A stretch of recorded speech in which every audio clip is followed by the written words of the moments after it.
জিজ্ঞাসা করুন, মুসলমান এত জলসা শুনে একটা মেয়ে বলতে পারবে না সহজে যে 1 জানুয়ারি হ্যাপি নিউ ইয়ার সব করো। তুমি মুসলমান, তোমার নতুন বছর কবে, তোমার হ্যাপি নিউ ইয়ার কবে, বলতে পারবে না। আচ্ছা বলো তো তোমার মসজিদের যুবক ভাই, তোমার মসজিদের কটা জানালা কটা দরজা, সহজে সবাই বলতে পারবে না। তুমি যে জুম্মার নামাজ পড়তে যাও কি নিয়ত, সহজে বলতে পারবে না, বুঝলেন? কিছুই জানে না আমাদের অনেক মানুষ। আর আমাদের কিছু কিছু মুসলিম মা বোন ভেবেছে কিছু কোরআন শরীফ কিছু দোয়া শিখে নিল, কাজ হয়ে গেল।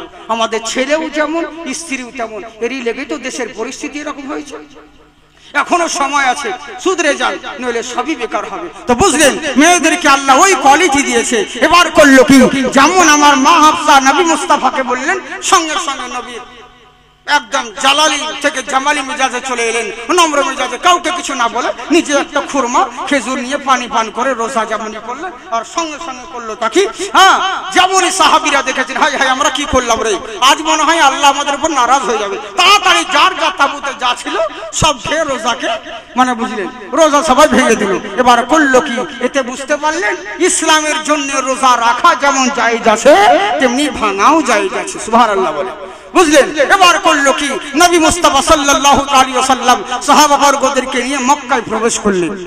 সমস্ত কাবা ঘরে ছাত্রে যখন হাজির হলেন, মক্কাবাসী যারা রয়েছে কাফের বেঈমানরা, এদের মনে ত্রাহি ত্রাহি করতে লাগলো, আজকে আমাদের রেহাই নেই, আজ আমাদের শেষ নেই, আজকে হয়তো আমরা কতল হয়ে যাব, আমাদের বিবিরা হয়তো বেওয়া হয়ে যাবে। অনেক বিবিরা ভাবে আজকে আমাদেরকে বিধবা হতে হবে, আজকে আমাদের স্বামীরা কতল হয়ে যাবে, সবকে শেষ করে দিবে, ধূলিসাৎ করে দিবে। কেন দিবে? কারণ কিছুদিন আগে ওই মুসলমানদেরকে কত অত্যাচার করেছি, নবী মুস্তাফার পিঠের উপরে উটের ভুঁড়ি চাপিয়ে দিয়েছি, কত জুলুম নির্যাতন আমরা করেছি। তাহলে আজকে যখন ওরা জয়ী হয়েছে, আজকে বদলা তো নিতেই হবে। যেহেতু বদলা নেওয়ার জন্য সবাই চলে আসছে, আজ আমাদেরকে শেষ দিন মনে হয়, আর দ্বিতীয়বার দিনের মুখ দেখতে পাবো না, আজকে আমাদেরকে কতল হতে হবে। নানান জনের মনে নানান রকম, সবাই ভয়ে কি আতঙ্কিত হয়ে আছে। কিন্তু আমার নবীর কথা দেখুন, আল্লাহ রাব্বুল ইজ্জাতের পয়গম্বর আমার নবী মুস্তাফা সাল্লাল্লাহু তাআলা আলাইহি ওয়াসাল্লাম বললে, শোনো গো ও আমার মক্কাবাসীরা, তোমরা কেউ টেনশন করবে না, তোমরা কেউ ঘাবড়িয়ে যাবে না। আমি নবী পৃথিবীর বুকে বদলা নিতে আসিনি, আমি ক্ষমা করে দিতে এসেছি। সুবহানাল্লাহ।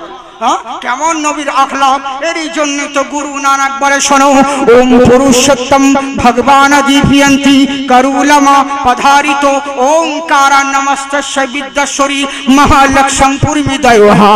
দুনিয়ার বুকে বহু মহান ঋষিকে দেখেছো, বহু মহামানবকে দেখেছো, বহু পৃথিবীর বুকে মানবকে দেখেছো, বহু সৃষ্টিকে দেখেছো, কিন্তু এমন একজন মহামানব, এমন একজন মহান সৃষ্টি রয়েছে যার সঙ্গে কারো তুলনা হয় না। এখানে একটা কথা বলি, আমি যখন সংস্কৃত পড়ি তখন উল্টো করে পড়ি।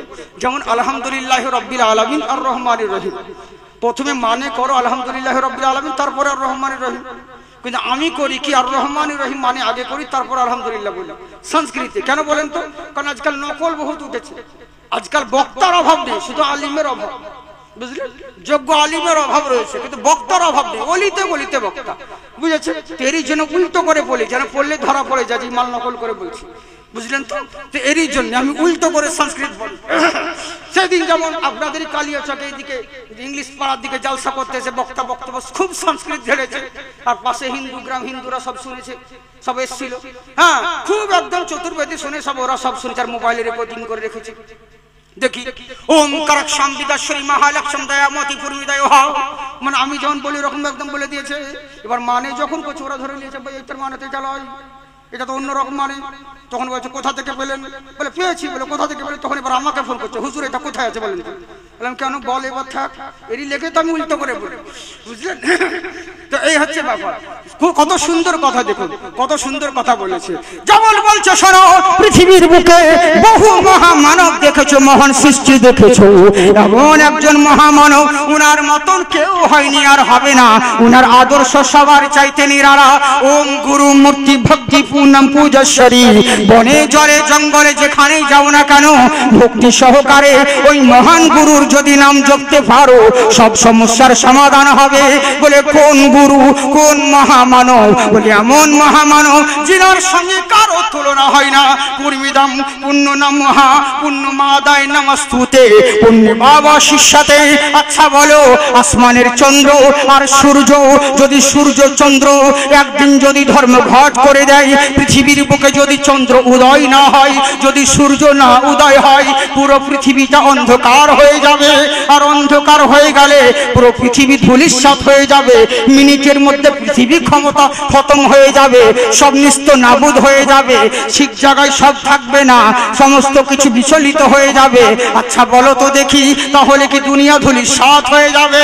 তখন গুরু নানক বাল্মীকি বলছে শোনো, আচ্ছা বলো তো দেখি, এমন মহামানব যদি চন্দ্র আর সূর্য যদি ধর্মঘট করে দেয়, একদিন যদি চন্দ্র না উদয় হয়, একদিন যদি সূর্য না উদয় হয়, পুরো পৃথিবীটা অন্ধকার হয়ে যাবে।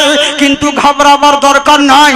এমন মহামানব পধারিত ভূমণ্ডলী, এমন মহামানব পৃথিবীর বুকে আগমন হবে।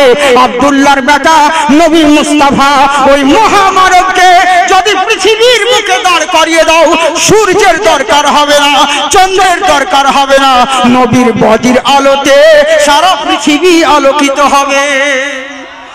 এমন মহামানব, এমন মহান নেতা, যিনার আদর্শ সবার চাইতে আলাদা, যিনার আখলাক সবার চাইতে নিরালা, যিনার মতন কেউ হয়নি আর হবে না। বলে কেমন করে হবে? জেনে রাখো, এরই জন্য হবে কারুলামা ওঙ্কারা। এমন মহামানব উনার দ্বিতীয় কাউকে পাবে না, কারণ মহান স্রষ্টা উনার মতন কাউকে দ্বিতীয় সৃষ্টি করে নাই। বলে যদি শ্রীরামচন্দ্র বলো, শ্রীলক্ষণ বলো, আর শ্রীকৃষ্ণ বলো না কেন, যে কোনো দেবতার নাম বলো, ইনারা প্রত্যেকেই মহামানব, মহান দেবতা। কিন্তু ইনারা কেউ সৃষ্টিকর্তা নয়, ইনারা কেউ ভগবান নয়। ইনারা মহামানব হতে পারে, মহাশ্রেষ্ঠ দেবতা হতে পারে, কিন্তু ইনারা কেউ সৃষ্টিকর্তা নয়। বলে তাই নাকি? বললে হ্যাঁ। বলে আচ্ছা বলো তো দেখি, শুধু মুখে বললে আমি শ্রীরামচন্দ্রকে মানি, মুখে বললে ভগবান কৃষ্ণকে মানি, কিন্তু তার আখলাক চিনলে না, ওকে মানা বলে না। বলে কেমন করে? পৃথিবীর বুকে তাকিয়ে দেখো, যারা যাকে তোমরা মানতে আছো, তাদের আদর্শ কত সুন্দর বলে। এরই জন্য কোন কবি বলে, বুঝলেন, কত সুন্দর কথা বলে, বহুত পুরাতন, কার লিখা আমি বলতে পারছি না, তবে কালিদাসের লিখা কত সুন্দর কথা বলেছে। হ্যাঁ, যে তোমরা কাকে মানছো দেখো, যে পৃথিবীর বুকে के तकते तकते बूढ़े हो गए धरती और आकाश, जब जब राम ने जन्म लिया तब तब पाया बनवास। बुझले? আমরা বলি राम की पूजा की जगने पर राम के अर्थ न जाने, राम की माला जपे लेकिन राम को ना पहचाने, दिखते दिखते बूढ़े हो गए धरती और आकाश, जब जब राम ने जन्म लिया तब तब पाया बनवास। শুধু তাদেরকে মানলে হবে না, তাদের আখলাক, তাদের আদর্শ তোমার মধ্যে থাকতে হবে। তাই বলছে শুনে রাখো, পৃথিবীর বুকে যে কোনো দেবতা বলো না কেন, নবীর সঙ্গে কারো তুলনা হয় না। আজকে যারা সোশ্যাল মিডিয়ায় আমার নবীর ব্যাপারে উল্টো পাল্টা কমেন্ট করে, মুসলমানের বাচ্চা এরা উত্তর দিতে পারে না। এরা তখন মৌলবীদেরকে বলে হুজুর অমুক জনা নবীর ব্যাপারে এই বলছে। কেমন নবী? নবীর সঙ্গে অন্য দেবতার তুলনা করতে আছে। কিন্তু জেনে রাখো, তোমাদের ধর্মগ্রন্থে লেখা রয়েছে, ওরে নবীর ব্যাটার সঙ্গে, আব্দুল্লাহর ব্যাটার সঙ্গে, নবী মুস্তাফার সঙ্গে কারো তুলনা করতে পারবে না। এরই জন্যই পারবে না, কারণ মহান নবীর মতন কারু উলামা দ্বিতীয় মহান স্রষ্টা সৃষ্টি করেন নাই। আল্লাহ হলেন এক, যার দ্বিতীয় কেউ নেই। আমার নবী হলেন দ্বিতীয়, যার তৃতীয় কেউ নেই। সুবহানাল্লাহ বলে। তাই বলছে শোনো, ওই নবীর মতন কেউ আর হয়নি আর হবে না। উনার আখলাক সবার চাইতে আলাদা।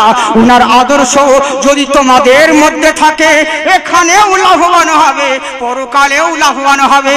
তাই সবাই অবাক হয়ে গেল, কি ব্যাপার রে, আমরা ভেবেছিলাম আজকে কতল হয়ে যাব, আজকে আমাদেরকে কতল করে দিবে, আজকে আমাদের স্ত্রীরা বেওয়া হয়ে যাবে, বিধবা হয়ে যাবে। যেহেতু নবীর উপরে আমরা অনেক অত্যাচার করেছি, অনেক জুলুম করেছি, আজ হয়তো আমাদের রেহাই আর হবে না, আজকে হয়তো শেষ হয়ে যেতে হবে। এমন সময় আমার নবী এলান করলেন, শোনো, আজ থেকে তোমরা চিন্তিত হয়ো না, আমি নবী তোমাদেরকে ক্ষমা করে দিলাম। ওরে বদলা নেওয়ার নাম ইসলাম নয়, ক্ষমা করে দেওয়ার নাম হলো ইসলাম। সুবহানাল্লাহ। ক্ষমা করে দেওয়ার নাম হলো ইসলাম। আমরা সেই ইসলামকে মান্য করি, আমরা হচ্ছে মুসলমান।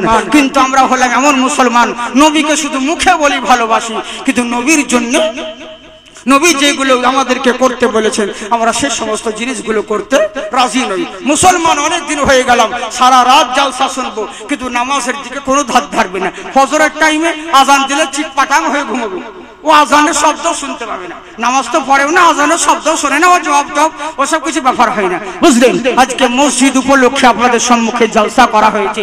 এই মসজিদ হচ্ছে ইবাদত খানা। ওরে কাল কিয়ামতের ময়দানে জেনে রাখেন, কাউরির দরকার হবে না, আপনার গ্রামের জন্য সাক্ষী দেওয়ার লেগে আপনার গ্রামের একটা মসজিদই যথেষ্ট। আল্লাহ দরবারে সাক্ষী দেওয়ার জন্য একটা মসজিদই যথেষ্ট, বুঝলেন বাবজি। মসজিদকে আমরা সবাই ভালোবাসি, ভালোবাসি না? কারা কারা ভালোবাসেন হাত তুলেন। যারা যারা হাত তুলেন এমন করে 500 না নাকি 5000 টাকা দিবেন। আমি চাইবো না, আমি কালেকশন বক্তা নই, আর আমার জোর জবরদস্তি চাওয়া অভ্যাসও নাই যে বারবার বলবো দেন গো দেন গো, ওরকম বারবার বলবো না, হয়তো 5-6 বার বলবো, বুঝলেন। হ্যাঁ, বারবার বলার প্রয়োজন নেই। আপনাদের ইচ্ছে যদি হয়তো ইনশাল্লাহ দিবেন, জোর করবো না। হ্যাঁ, আজ যদি না থাকে কোনো ব্যাপার নেই, কালকে দিবেন। নাই একজন আছে 5000 টাকা দিবেন মসজিদের লেগে, ইনশাল্লাহ। আপনারা ভালো মানুষ, আপনারা খুবই ভালো মানুষ সত্যি, আর আমরা ভালোই মানুষ, শুধু জুতো চুরি করি তাই, বাকি আমরা ভালো মানুষ, সবই ভালো। হ্যাঁ ইনশাল্লাহ। যাকে নাই আমাদের তো এরকমই হচ্ছে, সব ভালো কিন্তু আসল জায়গায় গন্ডগোল। ছেলে আমার সব ভালো, হুজুর কোনো নেশা ভাঙ করে না, বন্ধু বান্ধবদের সঙ্গে আড্ডা মারে না, জুয়া খেলে না, তাস খেলে না, লুডু খেলে না, ক্যারাম খেলে না, কিছু খেলে না, শুধু বন্ধুদের পাল্লায় পড়ে মাঝে মধ্যে মদটা খায় তাই, বাকি ওসব কোনো কারণ। আমার ছেলে খুব ভালো।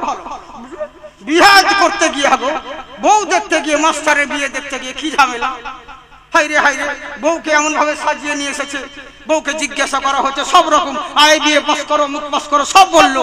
বলার পরে এবার জিজ্ঞাসা করা হচ্ছে, জাকির ভাই তুমি কিছু বলো। এবার আমি কি বলবো, কে বলুন। আমি বলছি ভাই আমি কি বলবো ওকে, তোমরা তো যা জিজ্ঞেস করা করে নিন, আমি আর কি জিজ্ঞেস করবো, কিছু জিজ্ঞেস করো যখন এসেছো। এবার মেয়েকে জিজ্ঞেস করছে, আচ্ছা বোন তুমি আরবি পড়তে জানো, আরবিক জানো? জানি। তো ও তো জানি বলছে, ওর পাশে বুড়ি ছিল নানি, ও নানি বুড়ি ওরা বা ফিকা বেশি। ও আবার বলছে হুজুর শুধু কোরআন শরীফ দাও, আমার নাতনি 4 বার খতম দিয়ে দিয়েছে, যা দোয়া বললেন সব দোয়া জানে। আমি ওকে দোয়া জিজ্ঞেসই করতাম না, কিন্তু যে নানি বুড়ি বলছে সব দোয়া জানি আমার নাতনি। বাহ, আচ্ছা বোন তুমি দোয়া জানো? বলে হুম। আচ্ছা বলো তো ভাত খাওয়া দোয়া কি? বলে আল্লাহুম্মা ইন্নী আউযুবিকা মিনাল খুবসি ওয়াল খাবাইস। বুঝলে তো সবাই বলছে হুম, দেখো কি আছে। মাস্টারকে বলছে মাস্টার হয়েছে? বলে হ্যাঁ হয়েছে। ও শালাও তো জানে না, বুঝলে, ও তো তালকানা, ও তো বলছে জানি না, হ্যাঁ হয়েছে। এই হচ্ছে অবস্থা। ওকে জিজ্ঞাসা করছে ভাত খাওয়ার দোয়া, ও আমাকে বাথরুমে যাওয়ার দোয়া বলছে, টয়লেট যাওয়ার। এই তো হচ্ছে আমাদের অবস্থা। সব ভালো, শুধু আসল জায়গায় আমরা ফেসে যাই, জানি না, এটাই হচ্ছে ব্যাপার। সবই ভালো, নামাজটা পড়তে যাই না। হ্যাঁ, এটাই হচ্ছে আমাদের আসল মানে কমজোরি। যাজ্ঞে শোনাও কি ভাবছি, আমার খোদার ঘর মসজিদের জন্য নাই, একজন যে 5000 টাকা দিবেন ইনশাল্লাহ আমি আপনাদেরকে বিরক্ত করবো না। নাই 5 জন বলেছি, একজন তো উঠেন, কমসে কম মান সম্মান তো বাঁচানো, তাহলে আজকে করে হবে। হ্যাঁ লিখিয়ে দিবেন, এখন যে আপনাকে দিতে হবে তারা কোরবান নেই। ওরে শুধু টাকা দিব বলে দেওয়া হয় না, কতজনের টাকা দান করতে আসে, 2000 টাকার নোট নিয়ে হোঁচট খেয়ে পড়ে গেছে, টাকা হারিয়ে গেছে। আর একজনে এমনি জালসা দেখতে গেছে, যে বেরেলিতে জালসাতে কি করে দেখবো, মৌলবীরা তো শুধু গান গায়, মানে আমরা গজল বলি তো, তাই বলে বেরেলি মৌলবীরা শুধু গান গেয়ে কেসা কাহিনী বলেই পার হয়ে যায়। আর বিপদ হয়ে গেছে, যাদের ইলিম কালাম আছে, যারা বড় আলিম, তাদের সুর নেই, সুর করা বক্তাদের পিছনে বাঁশ দেয়। শুধু সুর করলে হবে না, গলা ফাটিয়ে কাজ চলবে হবে না, ইলিম কালামের দরকার আছে। আর যাদের সুর আছে তারা বলছে ফতুয়াবাজি করলে হবে না সব জায়গায়। হ্যাঁ, দেশের পরিস্থিতি খারাপ, মানে ই ওকে বাঁশ দিচ্ছে, ও ওকে বাঁশ দিচ্ছে, বুঝলেন? কিন্তু আসলে তা নয়, বক্তব্য রাখতে গেলে সবার পরিস্থিতি অনুযায়ী বলতে হবে। অনেক কিছু বক্তা হচ্ছে সেই যে সবার লোকের দিকে চেয়ে বক্তব্য রাখবে। শুধু আন্দাজে বলে দিলাম যে কোনো কথা ওটা নয়, কোন জায়গায় কোনটা অ্যাকসেপ্ট করবে এটা ইনশাল্লাহ অনেক আমাদের অভিজ্ঞতা আছে আপনাদের থেকে। কোন জায়গায় কোন কথাটা চলবে, কোন জায়গায় কতটুকু বলতে হবে, এসব বিষয় আমাদের অনেক মানে এগুলো করতে আমাদের অভ্যাস হয়ে গেছে, বুঝলেন তো? আমরা শ্রোতাদের চোখের দিকে তাকিয়ে বক্তব্য রাখি। এমন কোন বক্তব্য আমি যদি বক্তব্য রাখতে যাই, আপনারা একটাও লোক থাকতেন না, উঠে পালাতেন, চল রে কালকে শুনবো, কালকে শুনবো, আজকে হবে না। কেন বলেন তো? মুফতি আজম হিন্দকে আপনারা কে চিনেন, কি বুঝেন? উনার কারামত, উনার হোসনা, উনার আখলাক আপনাদেরকে বলবো, হ্যাঁ শুনতে ভালো লাগবে, মেয়ে ছেলেরা পালিয়ে যাবো, শুনবেই না, বুঝলেন? এ হচ্ছে ব্যাপার। আলিমদেরকে ভালো লাগবে, তালিবুল ইলমদেরকে ভালো লাগবে কিছু কিছু কথা, যেহেতু ইমানের জজবা, আর আমরা তাদেরই তো ভেঙিয়ে খাই, আমরা তো তাদেরই ভাঙিয়ে খাচ্ছি, তাদের সাদকাতে আল্লাহ আমাদেরকে রুজি দিচ্ছে, এর জন্য আমাদেরকে ভালো লাগবে। কিন্তু আপনারা বুঝবেন না, কারণ আপনাদের ওই যে বিড়ির গজল শুনে ভালো লাগে, আপনাদের বিড়ির গজল শুনে আর ওই যে জীবনী শুনে অভ্যাস, আর আপনাদেরকে যদি ওই আজ করিতে চলবে, কখনোই নয়, বুঝলেন? গোলাম সামদানি সাহেব বক্তব্য রাখছে আমার পরে, তো সবাই বলছে জাকির চতুর্বেদীর কাছে লাগে কোনো বক্তা টিকবে না। আচ্ছা বলে এটা মূর্খামূলা, একটা বড় আলিমকে যা আমাদের মতন মৌলবীকে পকেটে ভরে রাখে, তার সামনে বলছে যে জাকির চতুর্বেদী বিশাল বড় বক্তা, ওর থেকে ভালো আস্তাগফিরুল্লাহ। তার মানে বুঝতে পারছে যে পাবলিকের অবস্থা কেমন, মানে কেমন আলিম চিনে। এরই জন্য আমাদেরকে সেরকম ভাই বক্তব্য রাখতে হয়, বুঝলেন তো? যাই হোক, বাবজি সোনামুখী আমার, ইনশাল্লাহ আমি আপনাদেরকে জোর করবো না, শুধু 5 জন, একজন আজকে যদি নাম থাকে আপনি শুধু নামটা লিখে যান, ইনশাল্লাহ ওরে যদি কালকে না দিতে পারে, মরেও যদি যান, ইনশাল্লাহ আপনার নিয়ত কবুল হয়ে যাবে। তা বলি জোরজবস্তি করিয়ে না যে নাম লিখে বিষ খেয়ে নেবেন, বহুর সাথে ঝগড়া করি, তাহলে হবে না, তা করলে হবে না, বুঝলেন? ইনশাল্লাহ না, এখানে করে মা বোন, বাপ ভাইয়ের আব্বা জানেরা যারা